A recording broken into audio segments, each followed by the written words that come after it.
I used to have some periods of time in my life where I'd wake up pretty stoked because I knew what I was going to do for the day and I loved doing it.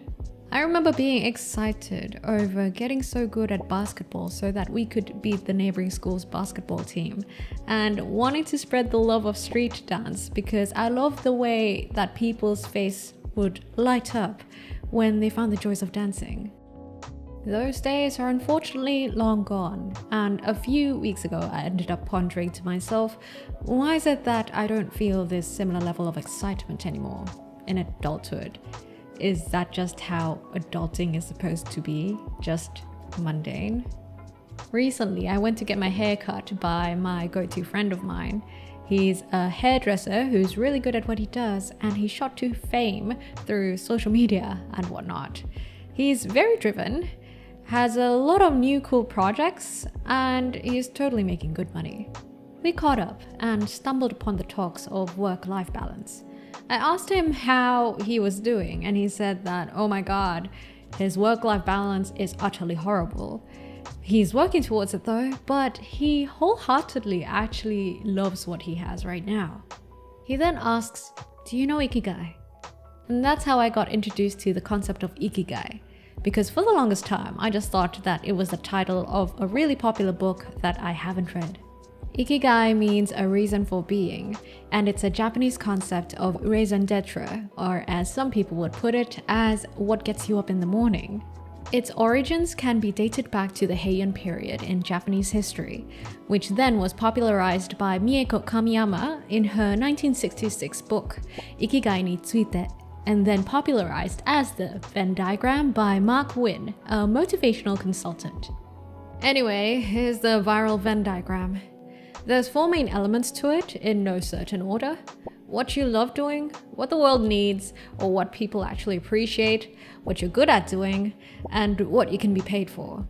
Then the intersections can be further detailed into what you love and what you're good at is your passion, what you love and what people need is your mission, what you're good at and what you can get paid for is your profession, and what people need and what you can get paid for is your vocation.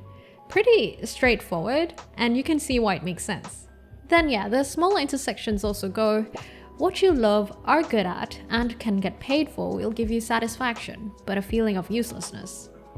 What you're good at, can get paid for, and people need will give you comfort, but also a feeling of emptiness. What the world needs, that you love, and can get paid for, will give you excitement and complacency, but a sense of uncertainty. And what you love, that people need, and you're good at, will bring delight and fullness, but no wealth. And of course, in the middle of it all, when you have everything intersecting, you have your ikigai. The concept of the Venn diagram is that if you find all 4, you'll find your reasons to live. You'll find your reasons to wake up in the morning, and you'll feel fulfilled. And it made sense to me, almost. And it even aligns with Maslow's hierarchy of needs. Except, I don't really want to go too much into it, but doing my research, I found out that the Venn diagram is quite a misrepresentation of the ikigai philosophy. I'll leave some links in the description if you guys want to read more into it. Back on topic, that hairdresser friend of mine, he said he's found his ikigai. And damn, do I see it and believe it. For me, I guess the closest thing to an ikigai is probably content creation. But then that made me think, me being excited for basketball and street dance back then, were those my ikigais? I decided to do a think on it and try to make better sense of the Venn diagram by coming up with 4 observations. First, it's not a binary sort of thing as much as the Venn diagram insinuates. You don't need to have all 4 to have an ikigai. If anything, rather, it's more like the more circles you cover, the stronger potential it is for you to have reasons to wake up to in the morning for something. All these other intersections are already ikigais, and they're really not bad. Second, it looks like it works against greed. Let's say you found all your 4 circles. You're good at what you do, you love it, people love it, and people want to pay for it too. But you start looking at the numbers and compromising for better profits. Slowly, you chip away at what you love to make room for more money, and your ikigai crumbles a little. Third, I feel like your ikigai can change over time, and that's okay. Think of it more like a way to reframe the way that you view your current life so that it's more than just mundane work or chores. Sure, there are some people that make it seem like it's their one true life purpose and calling, like Jiro Ono, Jane Goodall, or LeBron, but it really doesn't have to be. And finally, I feel like it's easy to lose yourself in the pursuit of finding your perfect ikigai, so perhaps don't obsess over it too much. They're loose guidelines to feeling fullness in life. It kind of loses its point if you plunge yourself in depresso in pursuit of it. Don't end up chasing some abstract idea of a perfect future and forget to live in the present. So, what do some ikigais look like? For a grandparent, it could be being healthy enough to experience their grandkids' growth.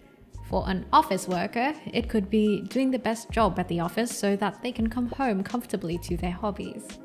For Luffy, it's becoming Pirate King and Nakama.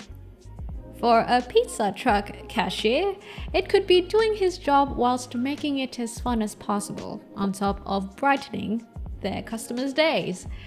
Yeah, I met someone like that recently. At the end of the day, your ikigai just has to make sense to you, and it's enough to the point that it gets you up in the morning. Alright, so how can we figure out our ikigai? I think a good starting point is probably by asking the right questions to reframe your current life. Like, what's something that you love doing? Do you think it's something that people can appreciate? Or what's something that pays right now? Are you good at it? Can you find ways to love it? Or what's something that the world needs? Is there a problem that needs solving?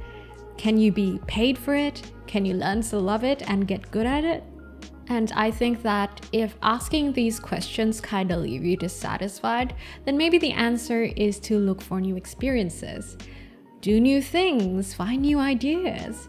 But remember, don't obsess over it too much. So despite the ikigai Venn diagram not being a good representation of the ikigai philosophy, I'm glad that it put me at a starting point to look more up about it and kind of also think a lot about it and try to make sense of it. If you guys maybe are more familiar with ikigai, feel free to correct me in the comments below or add your own thoughts as well. Anyway, that's my whole spiel from daydreaming about ikigai for a few days straight, and I'm gonna take my own jab at figuring out my own current ikigai, and maybe my mornings will be something more than just mundane.